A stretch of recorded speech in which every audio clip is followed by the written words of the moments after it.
High बंधुरा शुभ सकाल केमन आछो सबाई आशा करछि सकले अनेक बेशी भालो आछो आमराओ ना बेश भालो आछि। और आजके सकालटा शुरू करछि सकाल 6टा थेके जेहेतु घुम थेके 5टार समय उठेছিলাম उठे बाइरे किछु काज छिलो मुख धोया मुखटुक वाश करा एगुलो करते करते ना कखन जे 1 घंटा हये गेছে बुझतेই पारिনি। और 6टार থেকে আমি কাজগুলোই লাগছি। আজ না আমার একটুখানি মাথায় চাপটা কম ছিল কারণ আজ আমার দোকানে যাওয়ার ছিল না। আর এখন বাসনপত্রগুলো বের করে কিছুটা ভাত হয়েছিল বাসনপত্র থেকে আজুর করে সেগুলো মুরগিদেরকে খেতে দিয়ে দিলাম। বাড়িতে পোষ্য মুরগি থাকলে না একটাই সুবিধা হয় যে যে সকল খাবার দাবারগুলো নষ্ট হয় এরাই কিন্তু খেয়ে বড় হয়ে যায়। এখন আমি কাজ করছিলাম, আমার একটা যা বলছে একটুখানি জায়গা দাও নিচেই নেমে যায়। আর তারপরে কাজ করতে করতে উঠে দাঁড়িয়েছিলাম আমার সেই জাটা গাটা ধুয়ে উঠে যাওয়ার পরে তারপরে আবার আসলাম বাসনপত্র মাজতে। আর তারপরে আমি এখন সুন্দর করে আমার বাসনপত্রগুলো আমার পুকুরে বসে মেজে নিচ্ছে। ওয়েদারটা না মোটামুটি ভালো ছিল, ঠান্ডা ছিল না কিন্তু রোদ্দুরও ছিল না, মোটামুটি বেশ ভালোই ছিল। এমন ওয়েদার হয়তো রোদ্দুর না থাকলে মনটা একটু খারাপ লাগে কিন্তু বেশ ভালো লাগছিল ঠান্ডাটা কম থাকার কারণে। আমি না ঠান্ডার সময় মোটেও সহ্য করতে পারি না কারণ বেশিরভাগ কাজই আমার তো পানি কেটে করতে হয়, তার কারণে অনেক বেশি কষ্ট হয় শীতের সময় ঠান্ডার সময় কাজকর্মগুলো করতে। গরমের সময় তবুও কি পানিতে হাত দিলে তো আর কষ্ট হয় না, এই জিনিসটা কিন্তু ভালো। আর যাই হোক তোমরা যে যেখান থেকে আমার ভিডিওটি দেখছো প্লিজ তোমাদের কাছে অনুরোধ রইল পুরো ভিডিওটি সাথে থাকার জন্য। আর যদি তোমাদের আমার ভিডিওটি দেখে কিছু ভালো লেগে থাকে অবশ্যই চ্যানেলটি সাবস্ক্রাইব করে পাশে থাকতে পারো। আর যদি বেশি কিছু ভালো লেগে থাকে অবশ্যই একটি লাইক একটি কমেন্ট করে দিয়ে যেতে পারো। আর কাজগুলো না অনেক বেশি স্পিডে দেখাতে হচ্ছিল কারণ অনেকগুলো কাজ না দেখাতে গেলে যদি আস্তে আস্তে দেখাই তাহলে সবগুলো কাজ আমি তোমাদের সাথে দেখিয়ে শেষ করতে পারবো না। সকাল থেকে উঠে যেভাবে আমি হাত পা চালিয়ে সমস্ত কাজকর্মগুলো 1-2 ঘন্টার মধ্যে কমপ্লিট করে ফেলি সেগুলোই তোমাদের সাথে শেয়ার করতে চলেছি। যদি তোমাদের ভালো লেগে থাকে অবশ্যই ভিডিওতে একটি লাইক একটি কমেন্ট করে দিয়ে যেও। আর সমস্ত উঠোন আমি এখন ঝাড় দিয়ে প্রায় গুটিয়ে ফেলেছিলাম, সমস্ত বলবো না অর্ধেকটা উঠোন, কারণ আমার উঠোনটা না অনেক বেশি বড় আর এত পরিমাণে সৃষ্টি পাতা পড়ছে গাছ এখন যেহেতু পাতাগুলো শুকিয়ে ঝরে যাচ্ছে না তার কারণে বেশি উঠোনটা নোংরা হচ্ছে। তারপরে ঘরে এসে অনেকটা বেশি খিদে পেয়ে গেছিলো। সবসময় না দেখবে কষ্টের কাজ করলে একটু ঝাড়ঝুড় দেওয়া এগুলো করলে না একটু বেশি খিদে পায়। আর তারপরে আমি এখন আমার ডাইনিং টেবিলটা মুছে নিচ্ছি কারণ এখানে না ওপরে পাখি টাকি উড়ে বেড়ায় আর অনেক বেশি পাখিরা পায়খানা করে ফেলে, তার কারণে এই ডাইনিং টেবিলের ওপরটা না একটু নোংরা হয়ে যায়। আর ধুলোবালি তো আসে, তবু আমার দোকানের থেকে বাড়িতে ধুলো অনেকটাই কম কারণ আমার বাড়িটা না চারিদিকে পানি আর উঠোনটা বেশ ভিজে ভিজে থাকার কারণে না তেমন ধুলোবালি হয় না। আর তারপরে আমি এখন সুন্দর করে একটু রচা করে নিয়েছি, করে নিয়ে আমরা সুন্দর করে এখন খেয়ে নেব। আর 3টে পাত্রে ঢাললাম, ঈশা সিমরান আমি। ঈশা না খেলে ওকে দিতে হয়, তা না হয় অনেকটা বেশি মারামারি জ্বালাতন করে। দুজনের সবসময় একই কাপ একই জামাকাপড় একই জিনিসপত্র, যদি না হয় না বেশি ঝামেলা ঝঞ্ঝাট করে, তার কারণে দুজনের এক কাপ করে চা দিলাম যেহেতু খাইনি নষ্ট করে উঠে গেছে। তারপরে এ ঘরে আসলাম, এখন আমি ঘরটারগুলো গুছিয়ে নেব। প্রতিদিন বলি না বাইরের কাজগুলো সেরে আসার পরেই ঘরের কাজগুলো আমি করি কারণ আমার যদি একটা মেয়ে ঘুম থেকে ওঠে আর একটা কিন্তু সেই খাটে ঘুমায়, তার কারণে ওদেরকে না ডিস্টার্ব করে যেটা ঘুম থেকে ওঠে তাকে সঙ্গে নিয়ে কাজগুলো করতে থাকি আর যেটা ঘুম থেকে উঠে যায় তারপরে তাকে তুলে দিয়ে ঘরটা আমি গোছাতে আসি। বাইরের কাজকর্মগুলো না সুন্দর করে গুছিয়ে এসেছিলাম। আর সবসময় পরিষ্কার পরিচ্ছন্নতা থাকতে একটু বেশি ভালোবাসি। আর বিছনার চাদরটা বেশ নোংরা হয়েছে, বিছনার চাদরটা বদলেছিলাম, একটা পরিষ্কার বিছনার চাদর পেতেছিলাম কিন্তু কিভাবে ফোন থেকে বিছনার চাদর পাতা যে ভিডিওটি ছিল ডিলিট হয়ে গেছে বুঝতেই পারছি না। যাই হোক এখন এই বিছনার চাদরটা সুন্দর করে তুলে নেব। আর এর নিচে না একটা ব্ল্যাঙ্কেট দেওয়া ছিল সেটাও আমি ভালো করে তুলে এগুলো আমি কাল কেচে দেবো। আজ আর কাছে যেহেতু টাইম নেই, আমার হাজব্যান্ডেরও কিছু জামাকাপড় খুলে রেখেছে সেগুলো আমার একটুখানি বাদে আবারও কাচতে যেতে হবে। সারাদিন না যতই কাচাকুচি করি আমার কাচাকুচির কখনো শেষ সীমা হয়ে থাকে না। আর ঈশা এতটা বেশি জ্বালাতন করছিল, বারবার যেখানে আমি জামাকাপড় ভাঁজ করছিলাম জিনিসপত্র তুলছিলাম সেখানে গিয়ে ঢপ করে শুয়ে পড়ছিল। আর তার মধ্যে আমার হাজব্যান্ডকে ভাতটা দিয়ে দোকানে পাঠিয়ে দিলাম। সিমরান যেহেতু এখন সাইকেল চালানো শিখে গেছে সিমরানের কাছে দিয়ে পাঠিয়ে দিলাম। আর ঈশা বাড়িতে আছে, এখন অনেকটা বেশি জ্বালাতন করছে। যত এরা দুজন মারামারি ঝামেলা যাই করুক না কেন এরা একে অপরের না 1 ঘন্টা না দেখলে বাঁচতে পারে না। আর এখন আমি এই ঘরটায় সিমরান পড়তে পড়তে যেহেতু চলে গেছিলো, ওর বই খাতাগুলো সুন্দর করে আমি গুছিয়ে ঘরটা এখন ভালো করে ঝাড়ঝুড় দিয়ে পরিষ্কার করে নিলাম।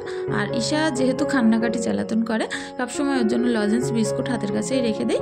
যখনই বেশি ঝামেলা করে তখন একটা লজেন্স একটা বিস্কুট বের করে দেয়। তার মধ্যে এই ঘরে পানি ফেলে পুরো ভর্তি করে ফেলেছিল, তার জন্য আমি ভালো করে মুছে দিচ্ছিলাম। যেটুকু পানি ফেলেছে সেটুকু একটু হাত বাড়িয়ে বাড়িয়ে বেশি করে মুছে দিলাম। আর তারপরে সমস্ত নোংরা, দুঘরের নোংরা, বারান্দার নোংরা সবগুলো এক জায়গায় করে নিয়ে আমি এখন তুলে ফেলে দেব। আর যাই হোক, অনেকটা বেশি ধুলোবালি হয় ঘরে। আর সারাদিন যেহেতু এরা গেটটা লাগানো থাকলে ঘরের মধ্যেই থাকে না, দোকানে না থাকলে সারাদিন তো এরা ঘরেই থাকে, ঘরটা বেশ নোংরা করে। আর ঈশার জুতো চারিদিকে ছড়িয়ে ছিটে রাখে, যখন হাঁটি না ফুটবলের মতো লাথি লাগে, সেগুলো আমি সুন্দর করে তুলে নিলাম। তারপরে আমার যে বাড়ির যে রান্নাঘরটা আছে, এখানে থাকা টাকাগুলো সুন্দর করে আমি মুছে নিচ্ছি। যদিও বা আজকে রোদ্দুর না থাকার কারণে ঘরবাড়িগুলো প্রচুর অন্ধকার, ভিডিওগুলো হয়তো দেখতে তোমাদের একটু অসুবিধা হতে পারে, প্লিজ একটু মানিয়ে নিও। আর যদি কোনো কিছু ভুল ত্রুটি হয়ে থাকে, প্লিজ তোমাদের কাছে একটি অনুরোধ রইল, ক্ষমা সুন্দর দৃষ্টিতে দেখো। সবসময় না বাচ্চা কাচ্চা ছোটো থাকলে সব কিছু যতই পরিপাটি করতে চাই, গুছিয়ে রাখতে চাই, আগের মতো কিন্তু আর সেভাবে করে রাখতে পারি না। যত সম্ভব চেষ্টা করি সুন্দর করে সব কিছু গুছিয়ে তোমাদের সামনে আনার জন্য, কিন্তু কতটা কি আনতে পারি বলতে পারি, হয়তো ভালোভাবে গুছিয়ে কথা বলতেও পারি না, কতটা কি বোঝাতে পারি তোমাদের বলতে পারবো না। আর যদি এইসব ভুল ত্রুটিগুলো তোমাদের চোখে পড়ে, প্লিজ ক্ষমা সুন্দর দৃষ্টিতে দেখো। আর কিছুটা বাসনপত্র ছিল, সেগুলো আমি মেজে সুন্দর করে এখন উপর করে নিলাম। আর আজ বাসনপত্রগুলো একটু কমই পড়েছিল, যেহেতু রাত্রে আমি মেজে শুয়েছিলাম, সকালবেলা অল্প কটা বাসনই হয়েছিল। ঈশানা এখন স্কুলে যাওয়ার জন্য বেশ জ্বালাতন করছে। ওকে ICDS স্কুলে বসিয়ে আমি বাইরের দিকে বসেছিলাম। ও না বেশ ওদের সঙ্গে খেলা করছিল, পড়ছিল, দিদিমণি যেটা বলছিল সেটাই করছিল। আর ওর দেখো বন্ধুদের সঙ্গে বসে বসে গল্প করছিল পড়া বাদ দিয়ে। যাই হোক, বাচ্চাদের এরকম কিন্তু মাঝে মধ্যে স্কুলে এনে অভ্যেসটা করানো অনেক বেশি ভালো। সিমরানকেও না আমি ছোটোবেলায় এরকম যখন সামান্য কথা বলা শিখেছিল, স্কুলে নিয়ে বসিয়ে রাখতাম, আমি চলে আসতাম। তারপরে বাইরে বসে থেকে বাইরের আবহাওয়াটা দেখছিলাম। ঘরে চলে আসলাম ঈশাকে নিয়ে। আর আমার জানলা দিয়ে ভিউটা দেখো কতটা সুন্দর আসছিল। আর আমাদের পুকুরে পুরো দেখো পানা হয়ে ভর্তি হয়ে গেছে, পুরো সাদলা। আর রাস্তার উপরে হাঁসগুলো না গা ধুয়ে সমস্ত গা ঝেড়ে মুছে ফেলছিল। যাই হোক, খিচুড়ি স্কুল থেকে একটু খিচুড়ি আর ডিম সেদ্ধ এনেছে। আর এটা যেহেতু তেমন বেশি স্বাদের হয় না বলে একটু রান্না করে দিতে হয় ঈশাকে। কালো জিরে ফোড়ন আর জিরে ফোড়ন দিয়ে সামান্য একটুখানি আদা রসুন কুচি দিয়েছিলাম, দিয়ে সুন্দর করে খিচুড়িটা আবারও রান্না করেছিলাম। আর তারপরে আদা রসুনগুলো আমি পেস্ট করব, যেহেতু নতুন মিক্সিং এখনও পর্যন্ত এটা আমি চালাইনি। সেদিন তো তোমরা দেখেইছো, এটা আমি নতুন কিনে নিয়ে এসেছিলাম। আর সেই আমি মিক্সচারটা করে নিলাম, বাটনাটা করে তারপরে সমস্ত মশলাপাতিগুলো আগেই মশলাটা কেটে বাটনাটা করে রেখেছি। তারপরে গিয়েছিলাম স্নান করতে, আর স্নান করে এসে তারপরে বাদবাকি সবজিগুলো এখন কেটে নিচ্ছি। আর যেহেতু আমার দোকানে যাওয়ার ছিল না, তার কারণে সব কিছু বাড়িতেই করছিলাম। আমার হাজব্যান্ড দোকান দেখছিল, হাজব্যান্ডের যখন বাইরে কাজ না থাকে ও দোকানে বসে, আর আমি সেদিন বাড়িতে একটু রেস্ট নেওয়ার জন্য বাড়িতে বলে। রেস্ট আমার যতই বলুক না কেন, রেস্ট আমার হয় না। বাড়িতে থাকলে একরকম কাজ, দোকানে থাকলে আর এক রকম কাজ। দোকানে থাকলে কি জানো তো, একটু হয়তো কষ্ট হয়ে পড়ে, কারণ কাজগুলো করতে করতে উঠে বারবার মানুষের মাল দিতে হয়। ঈশার ঘুম পাড়ানোর বেশ অসুবিধা হয়, কারণ যেই ঘুম পাড়ায় সেই এও এসে ডাকে না, আর সেই ওর ঘুমটা ভেঙে যায়। আর যাই হোক, এখন আজ যেহেতু দোকানে যাইনি, দোকানের কথা মনে করে লাভ নেই। একটা দিন আমার অনেক বেশি কষ্ট করে যায়। আর আজ না এই মুরগির গিলে দিয়ে ফুলকপি আলু দিয়ে করব। তোমরা হয়তো যারা আমার নিয়তন ব্লগ দেখে থাকো তারা নিশ্চয়ই জানো, ফুলকপি না আমি মাছ দিয়ে কমই রান্না করি, বেশিরভাগই গিলে কি মাংস দিয়েই রান্না করি। আমার হাজব্যান্ড না এটা অনেক বেশি পছন্দ করে। আর যখনই ফুলকপি বাঁধাকপি এনে দেয়, আমাকে বলে মাংস না আনা পর্যন্ত যেন রান্না করো না। আজ না একেবারে টাটকা ফুলকপি নিয়ে এসেছিল। আর মুরগির গিলে খেতে যেহেতু আমি অনেক বেশি পছন্দ করি, অনেকে এটাকে কসকচিও বলে থাকো, আর সে কারণেই আমার হাজব্যান্ড ওটাই নিয়ে আসে। আমার মুরগির মাংসের থেকে কসকচিটা বেশি খেতে ভালো লাগে।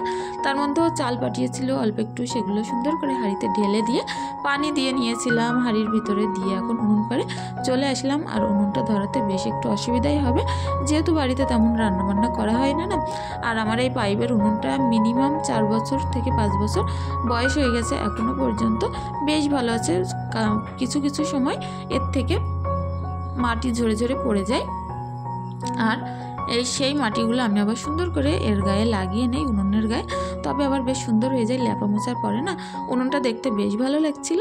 আর তারপরে আমি শাকটা এখন সুন্দর করে নিয়েছি।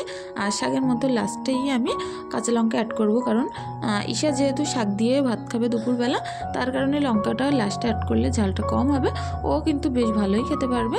আর অনেকটা বেশি বেলা হয়ে গেছিলো, 3টে বেজে গেছিলো ঘরের সকল কাজকাম করে উঠতে। আর এর মধ্যে আমি কিছুটা বোতলও কিন্তু পরিষ্কার করে নিয়েছিলাম, সেগুলো সুন্দর করে আমি উপর করে রেখেছিলাম। আর সেগুলো দেখি সন্ধ্যাবেলা সবগুলো বোতলে পানি ভরতে পারি কিনা। আর এদিকে আমি এখন সুন্দর করে মাল মশলা কষিয়ে নিচ্ছি, নিয়ে কিন্তু শাকটা আমি তেলের মধ্যে দিয়ে দেব। আর যেহেতু শুধু আদা রসুন আমার একসঙ্গে বাটা হয়ে গেছিলো, রসুনটা আলাদা করে আর থেতো করা হয়নি, তার কারণে আদা রসুন বাটা পেঁয়াজ দিয়ে আমি শাকটা করেছিলাম। আর কড়াটা আমি এখন গরম পানি দিয়ে সুন্দর করে ধুয়ে নিচ্ছি। এরকম না, গরম করার মধ্যে একটু পানি দিয়ে সামান্য নেড়েচেড়ে ধুয়ে ফেলে পরিষ্কার হয়ে যায়। আর উনুনটা দেখো অনেকটা সুন্দর জ্বলছিল, যেহেতু অনেকদিন বাদেই রান্না হচ্ছে, প্রথম একটু অসুবিধা হয়, তারপরে কিন্তু বেশ ভালোই হয়। আর এখন তেলের মধ্যে পেঁয়াজ দিয়ে আদা রসুন বাটা দিয়ে নর্মালি যেমন রান্না করি তেমনই করব। আর এর মধ্যে দিয়েছিলাম নুন, হলুদ আর একটু চিকেন কারি মশলা, এগুলো দিয়ে কিন্তু প্রথমে আমি অল্প একটু কষানো পানি দিয়ে ঢাকা দিয়ে রেখেছিলাম। তারপরে আবারও লাস্টে একটুখানি জিরে গরম মশলা অ্যাড করেছিলাম, তাছাড়া আর কিছুই না, সামান্য হালকা হালকা মশলা দিয়েছিলাম। আর যা হোক, এটা খেতে এতটা বেশি টেস্ট হয়েছিল, তোমরা যদি এমনভাবে কেউ না করে থাকো প্লিজ একবার আমার মতো করে ট্রাই করে দেখো। আর যেহেতু কচকচিগুলো সামান্য একটুখানি কষিয়ে নিয়েছিলাম, আর তারপরেই কিন্তু আমি ফুলকপি আলুটা দিয়ে দিয়েছিলাম, দিয়ে সুন্দর করে এখন ঢাকনি দিয়ে দিলাম। আর যাই হোক, এখন সুন্দরভাবে ঢাকনিটা আগলা করে এর মধ্যে একটুখানি কাশ্মীরি লঙ্কার গুঁড়ো দিয়েছিলাম।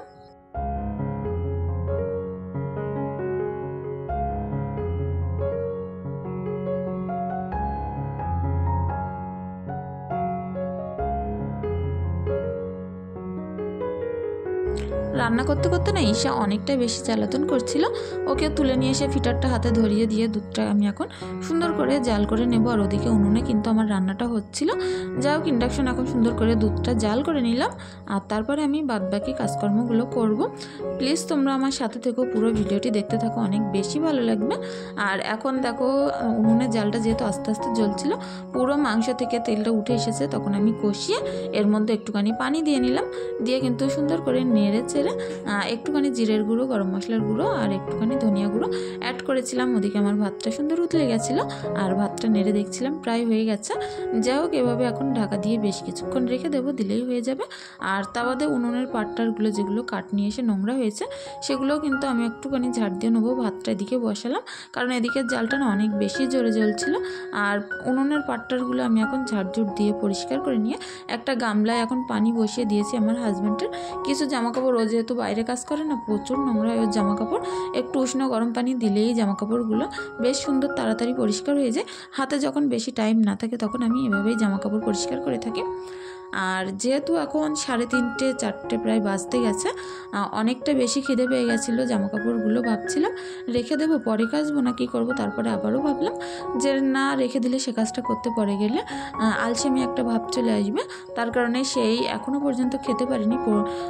এই সময়েও এখনও সেই বিকাল হয়ে গেছে দেখো পুরো। এখন আমি চলে আসলাম পুকুরে, এগুলো কেচে ধুয়ে এতটা বেশি কষ্ট হচ্ছিল। আর তার মধ্যে আমার হাজব্যান্ড ছাদের ওপরে উঠে কিছুটা যে নারকেল পাতা আগের দিন উঠোনে নিয়ে এসে রেখেছিলাম না, ছাদে তুলেছিলাম, সেই নারকেল পাতাগুলো সুন্দর করে ছাড়িয়ে একটা একটা করে ডাল কেটে কেটে দিচ্ছিল। আর আমি এদিকে কাঁচা ধোয়া করছিলাম, আর আমি বলছিলাম অনেকটা খিদে পেয়ে গেছে, নিচে এসো একসঙ্গে বসে খাবো। যাই হোক, আমরা দুটো মানুষই না সারাদিন এরকম কাজের মধ্যেই লেগে থাকি। আর এখন আমি কথা বলতে বলতে জামাকাপড়গুলো সুন্দর করে আশ্রি আশ্রি পুরো কেচে পরিষ্কার করে নিচ্ছিলাম। আমি দেখি সবসময় যেন একটু আশ্রি আশ্রি কাচলেই কিন্তু জামাকাপড়গুলো বেশি পরিষ্কার হয়। আর তার মধ্যে ঈশা অনেকগুলো প্যান্টে ইস্যু করে ফেলেছিল, ও ঈশারও কিছুটা জামা প্যান্ট ছিল, সব কিছু আমি একসঙ্গে সুন্দর করে কেচে ধুয়ে মেলে দেবো।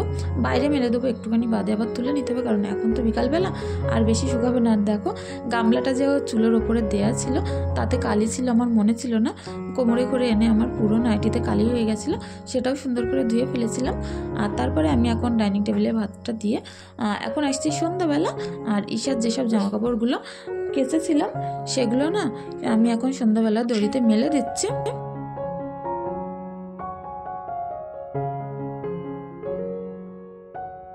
যাই হোক, সন্ধ্যাবেলা এখন দুধটা আমি সুন্দর করে নামিয়ে এর ওপরে চাটা বসিয়ে দিয়েছিলাম। দিয়ে ঈশা যেহেতু এই ঘরে ঘুমিয়েছিল দুপুরবেলা, সেহেতু খাটটা একটুখানি অগোছালো ছিল, সেগুলো আমি এখন সুন্দর করে গুছিয়ে নিচ্ছি।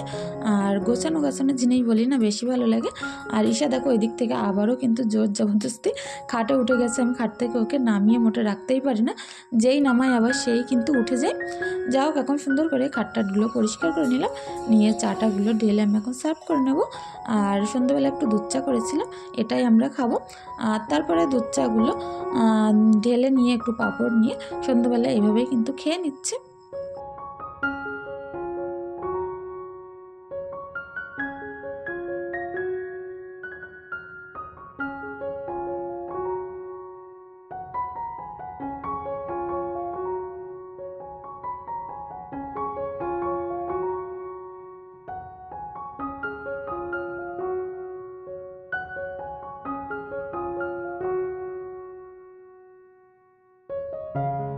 আমি কখনোই না খাটটাট গুছিয়ে উঠতে পারি না, আবারও যাতাই করে ফেলেছিলাম, সেগুলো আবারও সুন্দর করে গুছিয়ে নিলাম। যাই হোক, আজকের ভিডিওটি আর বেশি দূর বাড়াবো না। যদি তোমাদের কাছে কিছু ভালো লেগে থাকে প্লিজ চ্যানেলটি সাবস্ক্রাইব করে পাশে থেকো। আর যদি বেশি কিছু ভালো লাগে অবশ্যই একটি লাইক একটি কমেন্ট করে দিয়ে যাও। সকলে অনেক বেশি ভালো থেকো, ধন্যবাদ, সুস্থ থেকো। আর খাটের ওপর এটা পাতলাম কেন, ঈশার রাত্রেবেলা যেহেতু ডাইপার আনতে ভুলে গেছিলাম, তার কারণে এটা পেতে দিয়েছিলাম।